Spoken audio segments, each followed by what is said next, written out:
시청자 여러분, 지금 정부가 전월세 실거래에 대해서 신고제를 의무화시키겠다. 그래서 2021년부터 하겠다라고 지금 얘기를 하고 있습니다. 물론 지금 입법을 추진하고 있고요. 아직 결정된 건 아닙니다만 이에 대한 후폭풍 혹은 영향이 좀 심각할 것 같습니다. 시청자 여러분께서는 어떻게 생각하십니까? 왜 정부가 갑자기 전월세 실거래 신고제를 해야겠다라고 갑자기 이 카드를 꺼내 들었을까요? 물론 예정된 카드이긴 했습니다. 그렇다면 과거 정부 때는 이 전월세 실거래 신고제에 대해서 모르고 있었던 걸까요? 왜 과거 정부에서는 이걸 한 번도 하지 않았을까요? 10년 뒤로 거슬러 가면 2008년도에 이 신고제에 대해서 한번 실행을 하겠다라는 얘기가 그때 나왔습니다. 그럼에도 불구하고 지금까지 실행이 안 됐던 것입니다. 왜 그럴까요? 그리고 만약 이게 실행이 된다면 여러분께서는 부동산 가격이 하락할 것 같습니까? 상승할 것 같습니까? 분명히 한쪽 방향으로 갈 거라고 저는 생각합니다. 이 부분에 대해서 하나씩 짚어보도록 하겠습니다. 우선 김현미 장관이 이걸 실시하게 되면 2021년부터 의무화시키겠다. 말대로 30일 전까지 신고를 의무화시키고 세입자 입장에서는 확정일자를 받지 않아도 저절로 확정일자가 될 수 있도록 그런 편의성이 있다. 결국은 거래의 투명성을 강화시키고 가장 중요한 것은 바로 이 부분이죠. 바로 임대소득에 대해서 과세를 하겠다. 그러니까 어떻습니까? 집주인들은 당연히 만약에 이게 실행이 되게 되면 당연히 집주인들은 그 과세된 세금 부분에 대해서 어떻게 하겠습니까? 임대료를 상승시키겠죠. 그리고 이 거래가 한두 개입니까? 전국의 어마어마한 많은 거래에 대해서 일선의 시자재에서 이걸 다 신경 쓰고 같이 다 여기서 지도를 하고 단속을 해야 되는데 이 실효성도 좀 의문이 있길 마련입니다. 강력하게 이런 드라이브를 걸면서 이런 제도를 지금 실행하겠다고 하고 있는데요. 근데 문제는 아이러니컬하게 이런 실거래 신고제에 대해서 뉴스가 나오면서 동시에 또 어떤 뉴스가 나오냐면 내년도에 우리나라 예산을 514조 원, 정말 초슈퍼 예산을 책정을 했습니다. 어마어마한 예산입니다. 이 예산을 측정하게 되면 말 그대로 지금 곳곳에서 약간 비난의 목소리가 있습니다. 왜? 재정 건전성에 비상이 걸리는 거다. 국고가 지금도 부족한 판에 국고가 거들나서 정말로 나라가 잘못하면 위기에 빠질 수 있는 상황에서 이렇게 초슈퍼 예산을 발행한다는 게 과연 맞느냐. 물론 여러 가지 부양을 하고 경기 부양을 하고 지원을 해야 되기 때문에 돈이 필요하다고 하지만은 이 부족한 국고를 채우기 위해서 적자 국채 발행을 무려 60조 원을 지금 하게 됩니다. 그렇게 되면 어떻게 되죠? 국가 채무가 우리나라 대한민국 역사상 최초로 800조 원이 넘어갑니다. 엄청난 빚을 지는 나라로 지금 탈바꿈하게 된 겁니다. 문제는 또 뭐냐면 개인들에 대한 과세는 지금 계속해서 늘어나고 있는 거죠. 개인들에 대한 과세는 특히나 부동산에 대해서는 양도세라든가 여러 가지 부분에 대해서 재산세, 종합부동산세, 모든 종부세부터 시작해서 계속 늘어나고 있지만 기업 대상으로는 법인세를 좀 줄이고 있습니다. 내년에는 훨씬 더 많은 14% 이상이 줄어진다고 합니다. 왜 그럴까요? 왜냐하면 곳곳의 지자체에서 그 지방자치단체에서 특별한 구역들을 설정해서 법인을 유치하고 일자리를 창출하기 위하다 보니까 기업 유치를 하다 보니까 법인세를 줄여드리는 그런 여러 가지 제도들을 지금 실행하고 있습니다. 그러다 보니까 세금은 줄어들고 있고 국고는 줄어들고 있는데 예산은 증감되는 이런 지금 격차가 벌어지고 있다는 현상입니다. 보시는 그래프처럼 굉장히 중요한 그래프인데요. 현 정권 집권 이후에 지금 그래프가 가파르게 형성되고 있죠. 과거에 그래프대로라면 사실은 요 선으로 가야 되는데 근데 현 집권이 되면서 어떻게 됩니까? 이렇게 지금 올라가고 있습니다. 보시는 바와 같이 엄청나게 가파른 속도로 지금 올라가고 있는 겁니다. 그럼 이렇게 올라가는 이 속도에 대해서 세수가 좀 따라주면서 국고를 채워줘야 되는데 이 격차가 너무나 크게 벌어지면서 결국은 우리나라가 관리재정 수지 적자의 GDP의 무려 3.6% 이것도 사상 최대치로 지금 급격히 안 좋게 지금 변화가고 있습니다. 말 그대로 국가가 뭔가 경기를 부양하기 위해서는 돈이 필요한데 그냥 한국은행에서 돈을 찍어내는 게 아니라 뭔가 같이 세수가 받쳐줘야 되는데 안 받치고 있기 때문에 이 부분 때문에 재정 건전성에 심각한 위기가 지금 찾아오고 있다는 것입니다. 그래서 문제는 이 부분들을 갖다가 이렇게 또 전월세 신고제를 통해서 표면적인 이유이긴 합니다만 투명 거래를 활성화하고 또 시장의 안전을 활성화한다고 하지만 결국은 세수를 위한 어떤 하나의 새로운 대안이자 제도이지 않나라고 생각이 됩니다. 그러다 보니까 어떻게 됩니까? 은퇴자들과 소액 월세를 소득으로 삼는 이런 분들은 굉장히 크나큰 거센 반발을 하고 있죠.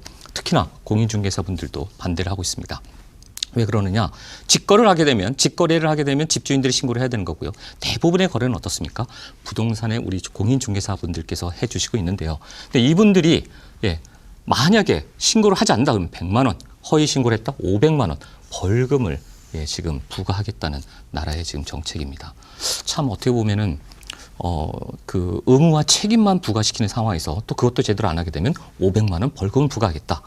말 그대로 공인중개사분들 입장에서 볼 때는 너무나 그 갑작스런 이런 제도가 변화하면서 의무와 책임만 강조시키는 그런 상황 속에서 벌금을 또 저렇게 얘기하는 거 보니까 당연히 반발이 나타나지 않을 수 없습니다.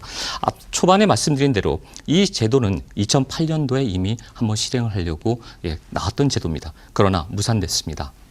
당시에 업계라든가 여러 가지 시장 상황에서 결국 서울과 도심 일부, 경기도 수도권 일부만 효력이 좀 있을 뿐이지 전국적으로는 큰 효력이 없을 것 같다. 특히나 이거로 인해서 임대료가 상승하게 되면 전월세뿐만 아니라 여러 가지 부동산의 매매가가 상승하는 그런 부작용이 우려날 수 있기 때문에 하지 않는 걸로 해서 지금까지 역대 정권들이 이걸 뭐를 했겠습니까? 그래서 지금까지 제도가 실행되지 않고 있었습니다.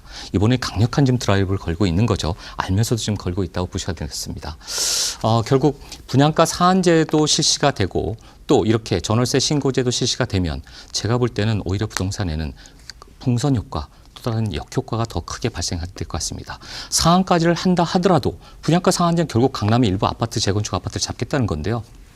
1%대 전국적으로도 얼마 큰 하락세를 예측하지 않고 있습니다. 이건 지금 국토연구원에서 그쪽 그 연구원들이 자기네들 자체적으로 연구한 결과 보고서입니다. 결국 미미한 효과가 있다는 거죠. 실거래 신고제를 하게 되면 또 임대료만 상승하는 그런 부작용이 더 크게 발생될 수 있을 것 같다. 시장의 수요는 많고 공급은 줄어들기 때문에 결국은 부동산이 상승할 수 있는 그런 영향을 미치지 않을까 싶습니다. 나라에서 이렇게 인위적으로 강제 부양을 한다 할지라도 결국은 지금 현 투자자들은 최근에 여러분 다 아시겠습니다만 DLS라든가 DLF라든가 여러 가지 채권에 투자를 하고 금리 연동형 상품, 주식 연계 상품 이런 것들 다 투자해서 모두 다 95% 이상의 거의 깡통 계좌를 차다시피 하는 이런 상황 속에서 결국은 결론적으로 부동산에 투자하는 것만이 가장 안전하다. 따라서 부동산 투자가 가장 핵심 투자처라는 것을 여러분이 좀 아셨으면 좋겠습니다. 결국 통화량도 증가하고 있고 추가 금리도 인하하고 있다면 이런 상황 속에서 경기 상황 속에서 불안한 경기 상황에서 갈 수 있는 데는 부동산밖에 없다. 그러다 보니까 이 지표 자료를 보시면은요, 굉장히 중요한 자료인데요. 주택 가격 전망도 계속해서 올라가고 있고 11주 이상 지금 어떻게 되고 있습니까? 아파트 매매 전세가가 다 올라가고 있습니다.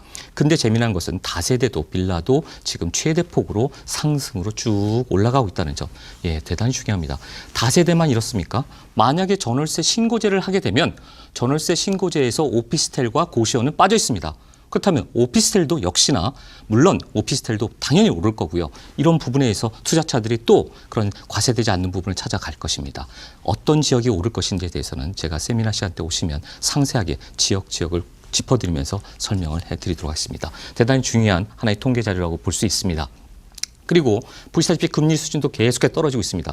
그러면 금리가 이렇게 계속해서 떨어지게 되면 부동산 대출 금리도 떨어질 것이다. 그러면 역시나 자금이 부동산에 더 들어올 수밖에 없다. 결국 어떻게 됩니까? 2월 달부터 보시면 약간의 정체를 하다가 결국은 지금까지 계속해서 상승하고 있는 현재까지 무려 6개월 이상 상승 추세로 가고 있다는 거. 이 점 대단히 중요하다는 거 제가 몇 번을 강조해드려도 부족할 것 같습니다. 물론 지방이라든가 이쪽에는 마이너스 대입니다. 그러나 보시는 바와 같이 5대 광역시보다는 수도권보다는 서울이 지금 가파르게 계속해서 상승 추세로 전환하고 있다는 점. 쉽게 꺾이지 않을 겁니다. 물론 작년이나 예전처럼 급격히 상승할 수는 없지만 여러 가지 제도를 내고 정부에서 정책을 낸다 하더라도 결국은 이 추세선이 일시적으로 조정을 받을 수 있지만 결국은 상승할 것이다. 왜?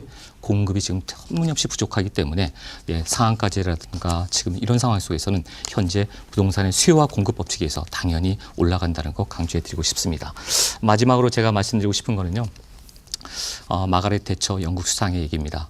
어떤 정부도 시장을 이길 수는 없다. 대단히 중요한 얘기죠. 우리 정부도 이런 말을 좀 귀담아 들었으면 좋겠습니다. 억지로 억제를 하고 압박하는 그런 제안보다는 그런 정책보다는 시장의 논리에 맞게 부동산은 부동산 시장 논리에 맞게 수요와 공급 법칙을 원활하게 할 수 있게 놔두면 되는 겁니다. 거기에 정치 논리와 여러 가지 어떻게 보면 개입하고 정부가 나서는 것보다는 그 부작용이 더 크게 일어날 것이라는 거. 결국 그렇게 되면 투자할 수 있는 곳은 몇 군데밖에 지정되어 있지 않습니다. 수요자가 몰린 곳은 지정되어 있는 거죠. 그런 곳을 여러분이 찾으셔서 오히려 이런 상황에서 현명한 투자를 하셔야 됩니다. 어느 지역이 더 투자처인지 지금 이 위기의 상황에서도 투자처는 분명히 올라가고 있습니다. 상세한 곳을 세미나 때 오시면 제가 선착순 20명을 받아서 여러분에게 다시 자세히 상세히 설명을 해드리고 있습니다. 꼭 오셔서 한번 들으시기 바랍니다. 성공투자 제가 항상 여러분 곁에 함께 있도록 하겠습니다. 이상입니다.